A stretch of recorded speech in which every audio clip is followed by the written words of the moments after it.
하나님의 말씀 이사야서 40장 28절에서 31절 한 목소리로 같이 읽겠습니다. 너는 알지 못하였느냐? 듣지 못하였느냐? 영원하신 하나님 여호와 땅끝까지 창조하신 이는 피곤하지 않으시며 곤비하지 않으시며 명철이 한이 없으시며 피곤한 자에게는 능력을 주시며 무능한 자에게는 힘을 더하시나니 소년이라도 피곤하며 곤비하며 장정이라도 넘어지며 쓰러지되 오직 여호와를 앙망하는 자는 새 힘을 얻으리니 독수리가 날개치며 올라감 같을 것이요 다름박질하여도 곤비하지 아니하겠고 걸어가도 피곤하지 아니하리로다. 아멘. 살아계신 하나님께서 오늘 우리의 예배를 기뻐 받으시는 줄 믿습니다. 2차 대전 당시에요, 감옥에 있던 유대인들이 오랫동안 햇빛을 보지 못하고 강제 노동에 시달리면서 죽음 직전에 그 극한 상황에 놓여 있었는데 그들이 그 벽면에 기록해 놓은 글이 있습니다. 그 글 중에 하나를 소개해 드리겠는데요. 태양이 구름에 가려 빛나지 않더라도 나는 태양이 있음을 믿습니다. 사랑이라고는 전혀 느낄 수 없는 상황에서도 나는 사랑을 믿습니다. 비록 그분이 지금은 침묵하고 계시더라도 나는 하나님이 계심을 믿습니다. 그리고 그분이 언젠가는 내게 새 힘을 주실 것이라고 나는 믿습니다. 그래서 나는 모진 역경과 고난 그리고 위험과 혼란 속에서도 큰 소리로 담대히 외칩니다. 나는 하나님을 믿습니다. 그렇습니다. 하나님께서는 여전히 살아계십니다. 하나님께서는 여전히 우리와 함께 계시는 줄 믿습니다. 그 하나님께서 오늘 우리에게 새로운 힘을 주셔서 우리의 비전과 소망을 이루어 주실 것을 믿습니다. 오늘 말씀에 보면요, 여호와를 앙망하는 자에게 축복을 주시겠다고 말씀하고 있습니다. 이사야를 통해서 포로 생활로 지칠 대로 지친 그 이스라엘 백성들에게 주시는 메시지입니다. 어쩌면 오늘 코로나로 인해서 경제적으로 힘들어하는 사람들, 신앙적으로, 정신적으로 고통을 당하는 사람들에게 주시는 메시지이기도 할 것입니다. 오늘 말씀 가운데 여호와를 앙망하라 그랬습니다. 여기 앙망한다라는 것은 히브리어로 코에라고 합니다. 이 말은요, 기다리다, 바라다, 찾다라는 뜻을 가지고 있습니다. 이것은 믿음으로 하나님만 바라보라는 거죠. 오직 하나님의 은혜와 사랑만을 기다린다는 것입니다. 세상의 조건과 환경보다 여호와 하나님을 바라보는 신앙을 말씀하고 있는 것입니다. 27절에서 그렇게 말씀합니다. 어찌하여 라는 말로 시작을 하죠. 왜 그렇게 너희가 심통이 났느냐? 뭐가 그렇게 불만이냐? 그렇게 말씀하시는 것 같습니다. 그러나 28절에서는요. 너 하나님이 어떤 분이신지 알고 있느냐? 그렇게 묻고 있는 것 같습니다. 하나님은 강하고 능력 있는 분이십니다. 어떤 원수도 막아내고 어떤 전쟁에서도 승리할 힘이 있으신 분이라는 것입니다. 양떼들을 돌보시는 그 하나님이십니다. 먹이시고 안으시고 입히시는 분이시라는 거죠. 이사야는 이 우주에 하나님과 같으신 분이 없다고 강조하고 있는 것입니다. 그러면서 인간이 어떻게 하나님을 평가하고 인간이 어떻게 하나님을 조롱할 수 있겠는가 반문하고 있습니다. 그것은 마치 손바닥으로 바다를 헤아리는 것과 같고 뺨으로 하늘을 재는 것과 같다고 반문을 하고 있습니다.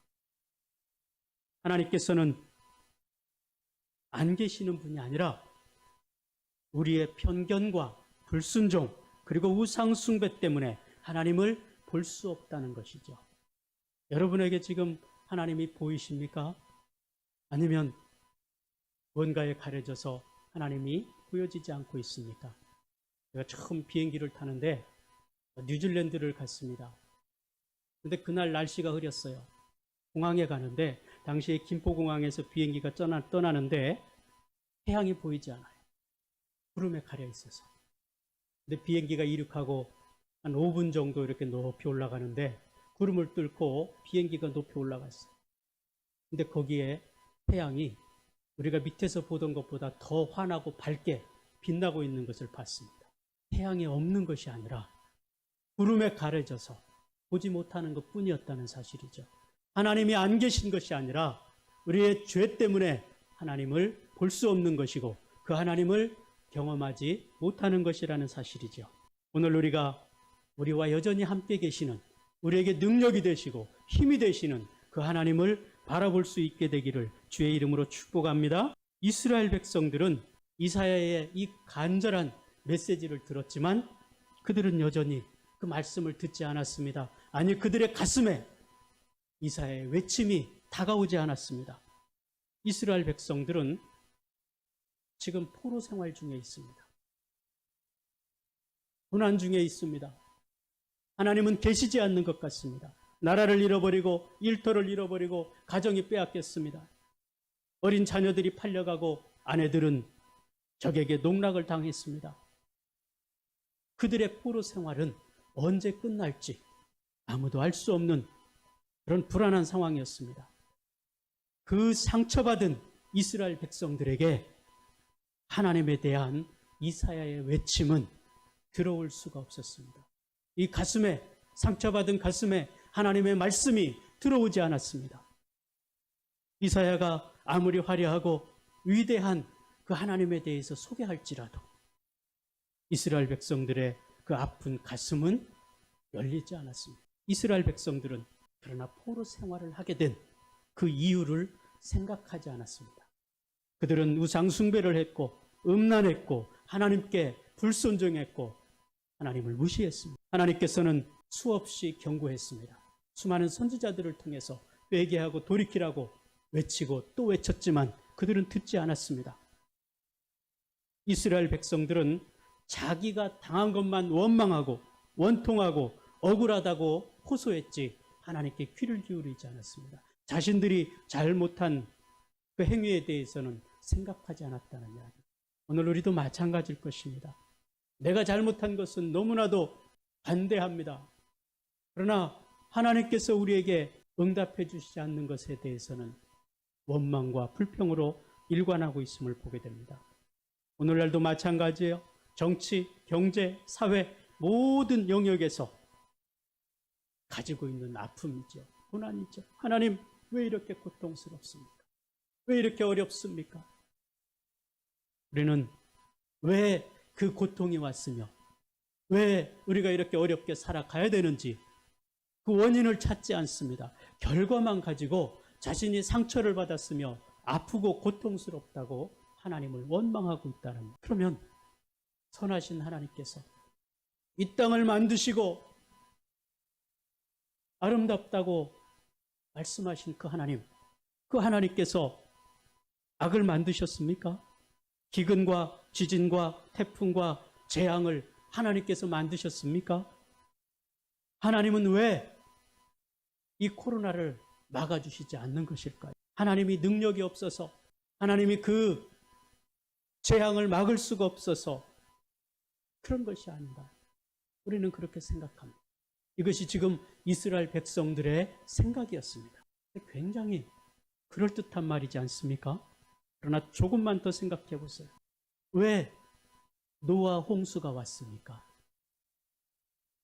왜 소돔과 고모라 성이 불과 유황불로 멸망을 당했습니까?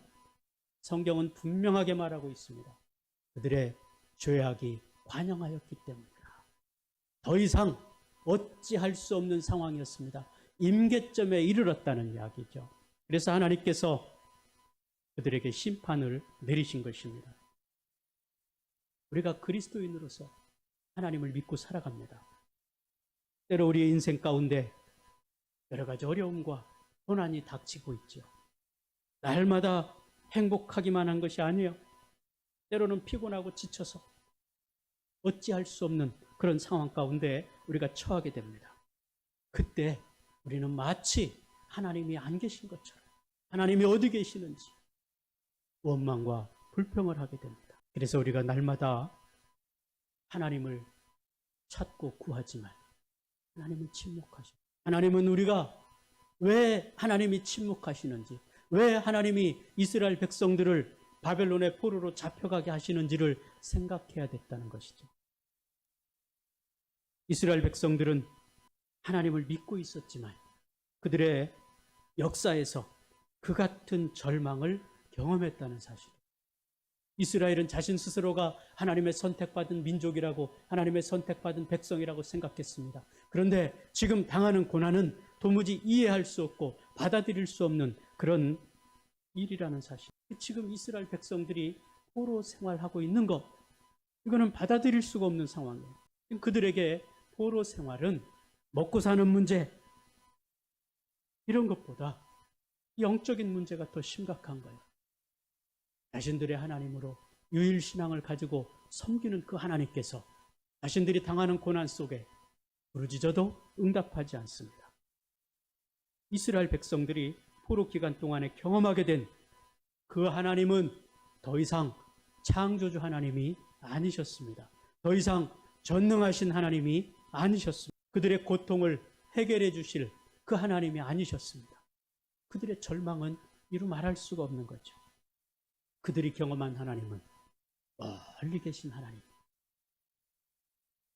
그들의 기도를 들어주시지 않는 하나님이셨습니다.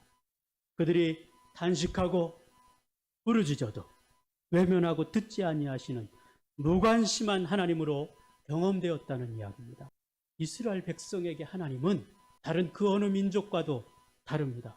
하나님은 그들의 존재 자체였습니다. 하나님은 그들의 미래였고 그들의 삶의 동기 그 자체였습니다. 그런데 그 하나님께서 자신들의 기도를 듣지 아니하시고 응답하지 않습니다. 아무런 반응도 없습니다.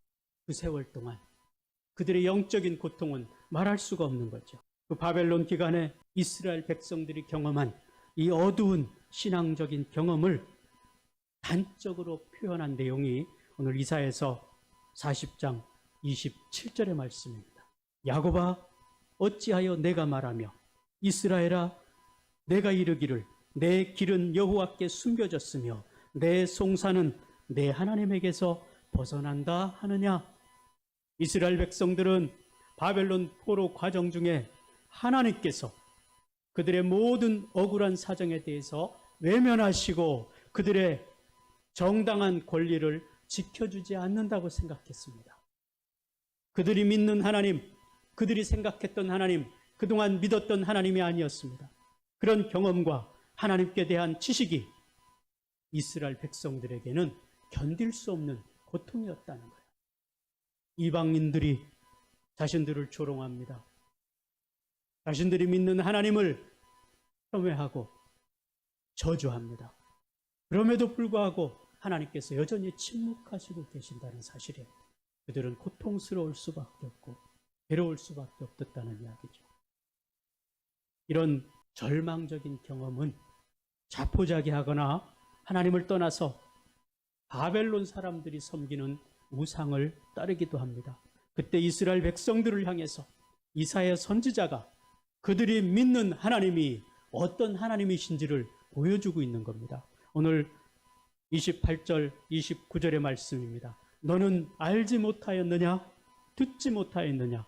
영원하신 하나님 여호와 땅끝까지 창조하신 이는 피곤하지 않으시며 곤비하지 않으시며 명철하시고 무한한 능력을 가지신 분이라 말씀하고 계십니다. 무능한 자에게 힘을 주신다고 하셨습니다. 하나님께서 이사야 선지자를 통해서 모든 피곤한 자, 무능한 자에게 새로운 힘을 공급해 주시는 분이심을 분명하게 선포하고 계시는 것을 볼 수 있습니다. 그 피곤하고 지친 상황에 처해 있는 이스라엘 백성들에게 그들이 처한 상황을 극복할 수 있는 방법을 제시하고 있습니다.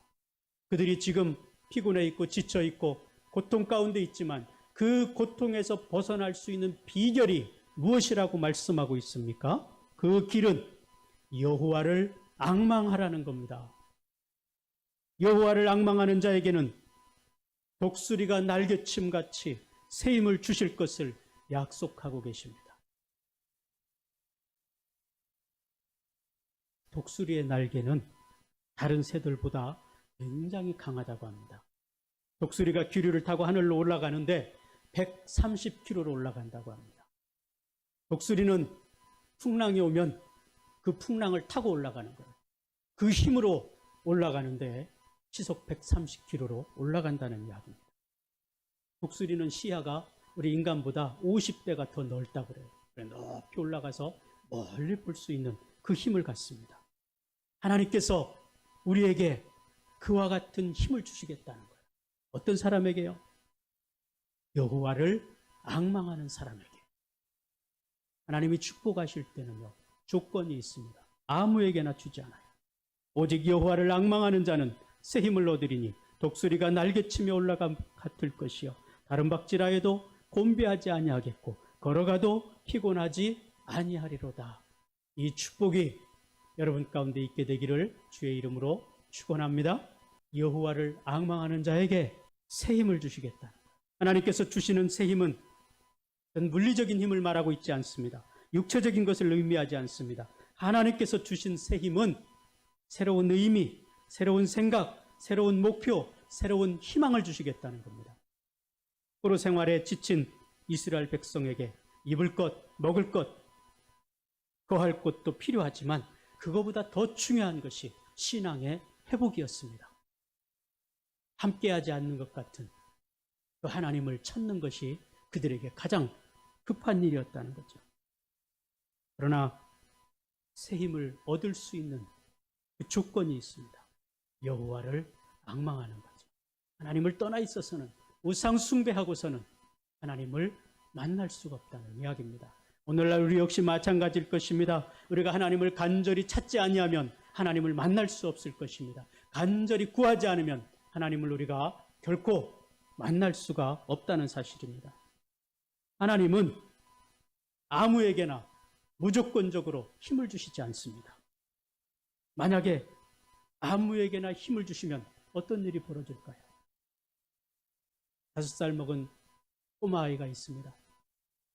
엄마가 주방에서 요리를 하고 있는데 자기도 하고 싶어요. 그래서 엄마 나에게 칼 좀 주십시오. 그러면 그 5살 먹은 꼬마아이에게 칼을 줄 엄마가 있겠습니까?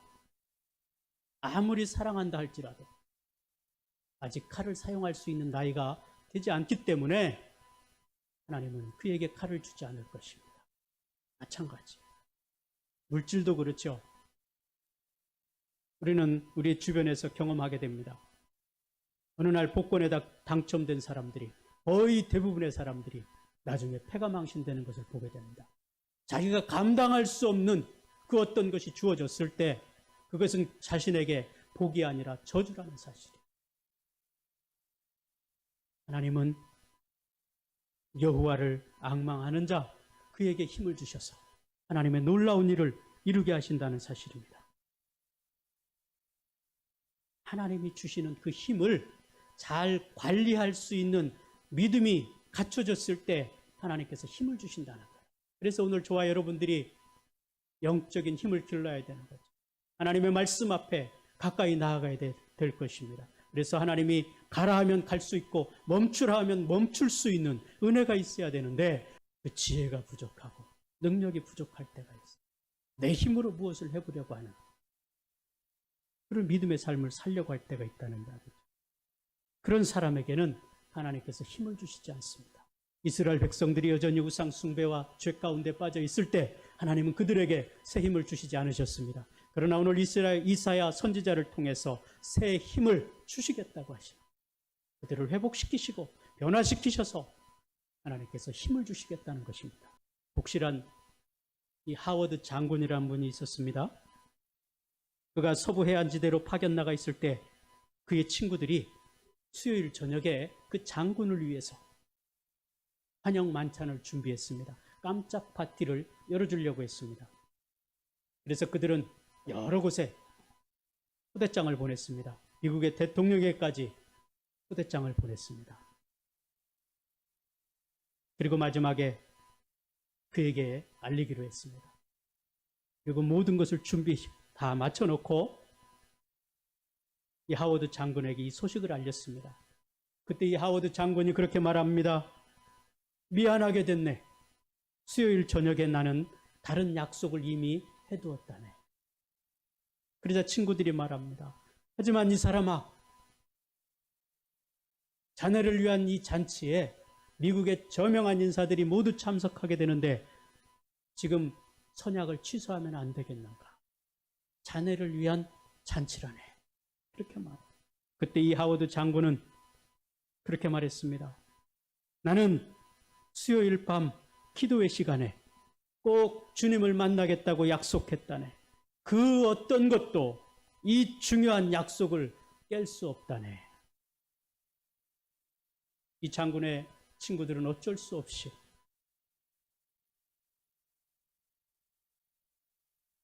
그 잔치 약속을 하루 미루었습니다. 하나님과의 약속을 먼저 생각한 이 장군의 모습은 참으로 여호와를 앙망하는 자의 표본이 아닌가 싶습니다. 여호와를 앙망하는 사람은 진심으로 하나님을 사모하고 소망하며 존경하는 사람일 것입니다. 내 뜻이 아무리 옳은 것 같다 할지라도 하나님의 말씀이 거절하면 과감하게 내려놓을 수 있는 믿음의 사람이 여호와를 앙망하는 사람일 것입니다. 오늘 우리 안에 나는 과연 내 뜻을 하나님의 말씀 앞에 다 내려놓을 수 있겠는가? 묻지 않을 수가 없습니다. 그 하나님을 앙망하는 자, 그에게 하나님께서 독수리 날개침같이 올라가는 것처럼 힘을 주시겠다고 약속하셨습니다. 이것이 우리가 강하고 힘있는 그리스도인으로 살아갈 수 있는 비결인 것입니다. 두 번째로 하나님께서는 여호와를 앙망하는 사람에게 희망을 주신다고 말씀하고 계십니다. 어떤 절망적인 상황에서도 하나님께는 길이 있습니다. 그 이유는 하나님의 때는 우리의 때와 다르기 때문에 그렇습니다. 우리의 생각과 다르기 때문에 그렇습니다. 아무리 애쓰고 아무리 수고하고 힘써도 안 되지만 하나님께서 함께 하시면 그 일이 이루어진다는 사실입니다. 이스라엘 백성들이 70년을 기도했습니다. 하나님 앞에 부르짖었습니다. 아무것도 이루어지지 않습니다. 되지 않았습니다. 그러나 고레스가 왕이 되었을 때 하나님께서는 그에게 명령을 내려서 그들을 다시 예루살렘으로 귀한 명령을 내리도록 하셨습니다. 그때 일사천리로 그 일이 진행되었음을 우리가 성경을 통해서 보게 됩니다. 하나님의 때에 하나님의 방법으로 이루어 주신다는 사실입니다. 미국의 이 버지니아의 존 영이라는 흑인 농부가 살고 있었습니다. 독실한 그리스도인인데 자녀가 14명이었어요. 그는 몹시 가난했습니다.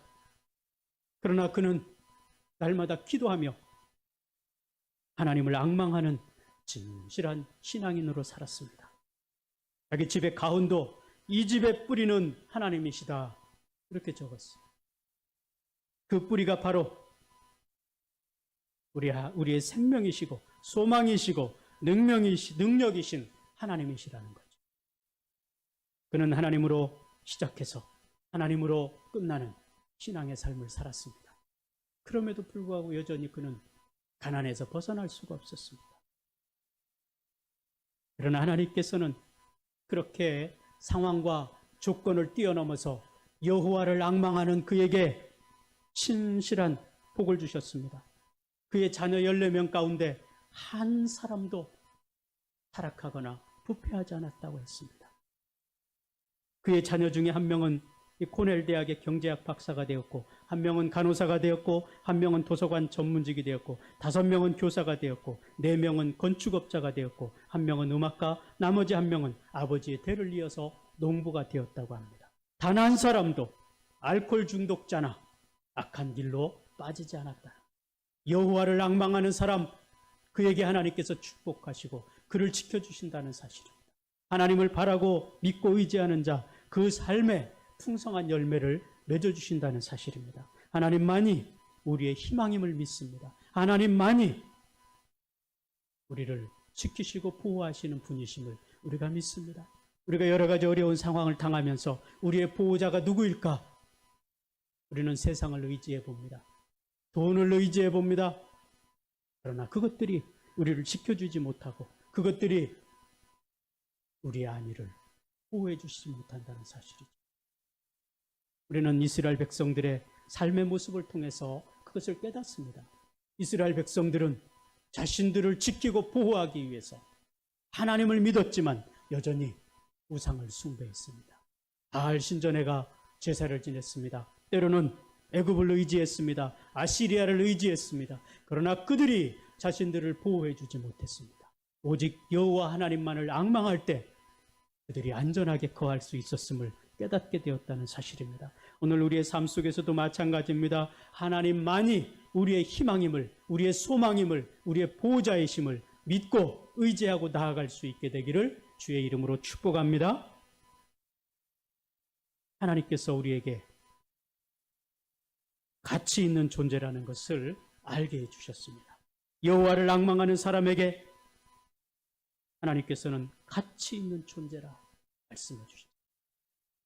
장 바니에라는 사람이 있습니다. 1964년에 라류시 정신지체장애자 공동체를 만들었습니다. 그 공동체는요, 정신지체장애인들에게 가정과 같은 편안한 환경을 제공하고 그들의 연약함을 돌보기 위해서 세워진 단체입니다. 이 공동체의 설립자였던 장 바니에가 오늘을 살아가는 사람들에게 두 가지 질문을 던졌습니다. 하나는 나는 가치 있는 존재인가? 또 한 가지는 나에게 관심을 갖고 나를 충분히 믿어주는 사람이 있는가? 여러분은 여러분이 얼마나 가치 있는 사람이라고 생각합니까? 또 여러분의 그 가치를 인정해주는 사람이 얼마나 있다고 생각하십니까? 정신지체아들이 모여있는 사람들이에요. 그들을 가치 있게 보는 사람들이 얼마나 있을까요? 그들에게 믿음을 주는 사람이 얼마나 있을까요? 그러나 그 공동체를 세우고 그 공동체의 가치를 존중해 주기를 원했습니다. 많은 사람들이 이 라르시 공동체에서 발견한 가장 소중한 것은 그곳에 살고 있는 사람들, 그리고 거기에 와서 자원봉사를 하는 사람들, 그들의 얼굴이 굉장히 밝았다는 것. 무엇이 그들을 그렇게 밝게 했을까? 그들은 자신의 가치를 존중했습니다. 자신들이 가치 있는 사람이라는 것을 인정했습니다. 서로 믿고 사랑해 줄 수 있는 이웃을 가지고 있다는 것을 소중하게 생각했다는 거예요. 그들이 이러한 삶의 보화를 얻을 수 있었던 것은 여호와를 앙망하는 신앙 공동체였기 때문이라는 겁니다. 하나님을 바라보고 하나님이 나를 지으신 분이심을 인정할 때 자신의 가치를 존중하게 된다는 사실. 개인이나 민족 공동체 누구에게나 건너야 될 사막길이 있습니다. 그 사막길을 건널 때 피곤하고 지쳐 있으면 건너지 못할 것입니다. 따가운 햇빛, 모래먼지, 목마름, 끝없이 전개되는 망망한 지평선을 바라보고 왜 내가 이 사막길을 걸어가야 되는가? 회의를 느끼게 되죠. 그렇기 때문에 그 사막길을 걸어가는 인생길에서 분명한 의미와 분명한 목적과 희망이 있어야 된다는 거죠. 내가 왜 살아야 되는가? 자살하는 사람들의 특징이 그거죠. 삶의 의미가 없어요. 목적이 없습니다. 그들의 한결같은 이야기는 내가 왜 살아야 되는지 모르겠다는 거예요. 그래서 삶을 포기하는 거예요. 하나님은 그 사막길을 우리 대신 걸어주시지는 않습니다. 그 대신 우리에게 여호와를 앙망하라 그랬어요. 그러면 새 힘을 주시겠다는 겁니다. 여호와를 앙망하지 않으면 우리 인생의 사막길을 통과할 수가 없을 것입니다. 그러면 나고자가 될 수밖에 없어요. 우리는 신앙생활을 하면서도 때로는 매우 피곤하고 지친 가운데 있을 수가 있습니다. 이런 때에 우리는 선지자 이사야의 말씀을 우리 삶에 적용해야 될 것입니다. 그 말씀에 귀를 기울여야 됩니다. 여호와를 앙망하는 자는 새 힘을 얻으리니 독수리의 날개침 같을 것이요. 진정 우리가 살 수 있는 길은 세상의 것들을 더 많이 갖고 세상의 권세를 얻으려고 하는 것이 아니라 여호와를 앙망하는 데 있음을 믿으시기 바랍니다. 다윗이 그랬습니다. 시편 62편에서 나의 영혼아 잠잠히 하나님만 바라라. 대전 나의 소망이 저로 쫓아나는도다. 오직 저만이 나의 반석이시요 나의 구원이시요 나의 산성이시니 내가 요동치 아니하리로다. 하나님을 바라보는 자, 하나님을 의뢰하는 자, 그가 요동하지 않는다 했습니다. 우리가 하나님의 말씀을 온전히 바라보고 나아갈 수 있기를 원합니다. 존 파이퍼 목사는 그렇게 말합니다. 세상이 교회로부터 필요하는 것은 십자가를 팔아 나의 영혼을 누리는 값싼 복음이 아니라 세상 속에서 외롭고 고독한 십자가의 길을 걸으면서도 꺾이지 않는 기쁨이라 그랬어요. 어떠한 어려움 속에서도, 어떠한 고난 속에서도 마음속의 기쁨과 즐거움을 놓지 않는 삶, 그 삶이 그리스도인의 삶인 것이죠. 왜? 그리스도가 우리 안에 계시기 때문에 그렇습니다. 나를 위해 십자가에 못 박혀 죽으신 예수 그리스도가 우리 안에 있기 때문에 세상에 그 어떤 풍랑이 온다 할지라도 낙심하지 않습니다. 좌절하지 않습니다. 기뻐하고 즐거워합니다. 하나님께 소망을 두고 살아가는 사람, 그 사람은 독수리와 같이 힘을 얻을 것이라 했습니다. 하늘을 높이 나는 독수리와 같이 우리가 새 힘을 얻고 나아갈 수 있게 되기를 바랍니다. 이사야 선지자가 침체된 이스라엘 백성들을 향해서 희망의 메시지를 주셨습니다.